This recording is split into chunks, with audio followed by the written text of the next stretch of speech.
अन्य समाचारों पर नजर करिए तो अमदावाद 16 सिविल હોસ્પિટલની આંખ વિભાગમાં રોજની 200 જેટલી ઓપીડી રહે છે। અમુક કેસમાં આંખની એન્જિયોગ્રાફી કરવી પડે છે, ત્યારે અમદાવાદ 16 સિવિલ હોસ્પિટલમાં 1.5 કરોડના ખર્ચે હાઈ ટેકનોલોજી વાળું ઓસીટી એન્જિયોગ્રાફી મશીન આવ્યું છે, જે ગુજરાતની સરકારી હોસ્પિટલમાં પહેલી 16 સિવિલ પાસે છે, જેમાં ઓછા સમયમાં દર્દીઓને સચોટ નિદાન આપે છે। ઝડપી તબીબી નિરીક્ષણના કારણે દર્દીઓનો સમય પણ ઓછો બગડે છે। આ રીતનું પેશન્ટનો વ્યુઇંગ એરિયા છે। બસ આવી રીતના આ રીતે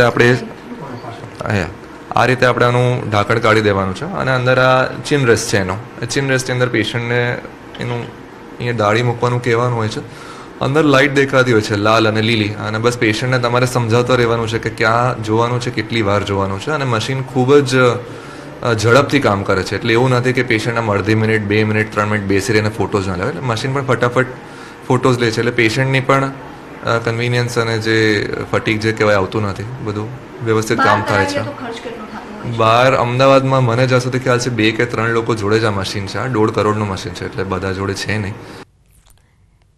ખાનગી હોસ્પિટલમાં એન્જિયોગ્રાફી કરાવવા અંદાજે 3000 રૂપિયા ખર્ચ થાય છે, પરંતુ 16 સિવિલ હોસ્પિટલમાં નિઃશુલ્ક એન્જિયોગ્રાફી કરવામાં આવશે। નવી ટેકનોલોજીના કારણે 5 મિનિટમાં એન્જિયોગ્રાફી થઈ શકે છે। આંખને લગતી વિવિધ તકલીફમાં આ મશીન સચોટ નિરીક્ષણ કરે છે।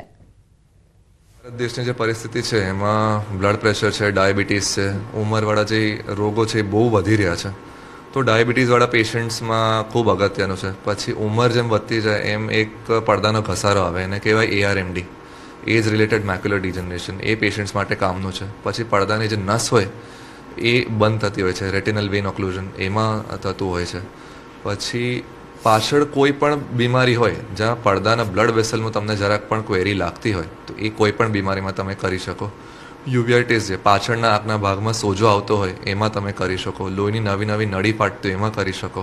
સિકલ સેલનો પેશન્ટ છે, આ બધા રેર કન્ડિશન છે, પણ મતલબ એન્ડલેસ આના એપ્લિકેશન્સ છે। અને જેટલું આપણી જોડે મશીન્સ વધશે અને જેટલી જોડે આપણા પેશન્ટ્સ વધશે એટલું આપણને સમજ શક્તિ વધશે કે કેટલું આપણે ક્યાં ક્યાં વાપરી શકીએ અને પેશન્ટને ક્યાં ક્યાં ફાયદો થાય। એટલે બેઝિકલી આની અંદર આપણને સોજો ને બધું દેખાય જ, સાદું ઓસીટી તો થાય જ છે, અને એની જોડે એન્જિયોગ્રાફી થાય છે। તો એના હિસાબથી આપણે આગળ એની સારવાર પ્લાન કરી શકીએ કે કયા પેશન્ટ્સને ઇન્જેક્શન લેવાની જરૂર છે, કયા પેશન્ટને લેઝર કરવાની જરૂર છે, કયા પેશન્ટને ઇન્જેક્શન આપીને પછી પડદાનું જે ઓપરેશન હોય વિટ્રેક્ટમી કરવાની, એ બધી વસ્તુ આપણે આ મશીનથી તરત જ 5 થી 10 મિનિટની અંદર આપણે ડિસાઇડ કરી શકીએ છીએ। તો સમાચારોમાં હાલ બસ આટલું જ। નમસ્કાર।